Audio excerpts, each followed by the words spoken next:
வரும் 2026 தேர்தல்தான் தமிழக அரசியலில் மிக முக்கியமான தேர்தலாக இருக்கும் என அரசியல் வல்லுநர்கள் கணித்து உள்ளனர். இதற்கான முக்கியமான காரணமாக பார்க்கப்படுவது 4 முனை போட்டியாக அரசியல் களம் உருவெடுத்து உள்ளதுதான். மிக முக்கியமாக விஜயின் தாவேகா மிக பெரிய சக்தியாக உருவெடுத்து உள்ளது. இப்படியான நிலையில் என்டிஏ கூட்டணியின் தற்போதைய அரசியல் நிலைப்பாடு தமிழக அரசியலில் மிகுந்த கவனம் பெற்று வருகிறது. இதற்கான முக்கிய காரணமாக பார்க்கப்படுவதும் எடப்பாடியும் நயினாரும் மேற்கொண்ட மக்கள் சந்திப்பு யாத்திரை தமிழக மக்களிடையே மிகுந்த கவனத்தை பெற்றுள்ளது.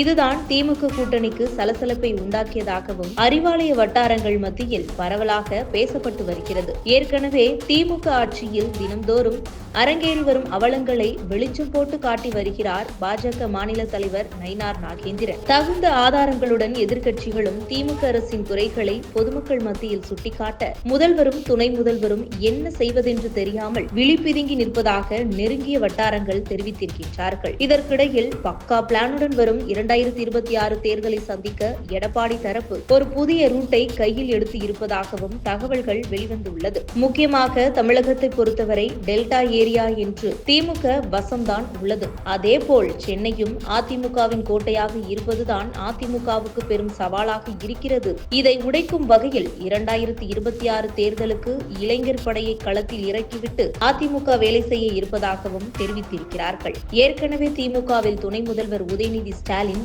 இதை களத்தில் செய்ய தொடங்கினாலும் அண்ணாமலையால் பாஜகவில் இணைந்து செயல்பட இளைஞர் படையும் அதிமுகவுடன் இணைந்து களத்தில் தீவிரமாக இறங்கி வேலை செய்ய இருப்பதாகவும் சொல்லப்படுகிறது. மேலும் இளம் வாக்காளர்களான ஜென்இசட் இளைஞர்களையும் என்டிஏ கூட்டணி கட்சி தலைவர்கள் சந்தித்து பேச உள்ளதாகவும் சொல்லப்படுகிறது. இதுதான் திமுகவுக்கு இங்கு மிகப்பெரிய சிக்கலாக பார்க்கப்படுகிறது. இளைஞர் வாக்குகளை நம்பி தேர்தலில் கணக்கு போட்ட துணை முதல்வருக்கு தற்பொழுது என்டிஏ கூட்டணியின் இந்த திட்டம் இடியை இறைக்கும் செய்தியாக இருப்பதாக அறிவாலய வட்டாரங்கள் தெரிவித்திருக்கின்றார்கள். நாள் அதிகரித்து வரும் திமுக கட்சியின் அவலங்களை மக்கள் விமர்சித்து வருவது முதல்வர் காதுக்கு சென்றாலும் பல சீனியர் அமைச்சர்கள் முதல்வரின் பேச்சை கேட்காமல் இருப்பதுதான் திமுகவில் இருக்கும் முக்கிய பிரச்சனையாக தெரிகிறது. முதல்வரின் பேச்சுக்கே அங்கு மதிப்பு இல்லை என்பதால் துணை முதல்வரின் பேச்சு மட்டும் எப்படி எடுபடும் என மூத்த அரசியல்வாதிகள் தங்கள் கருத்துக்களை முன்வைத்திருக்கிறார்கள்.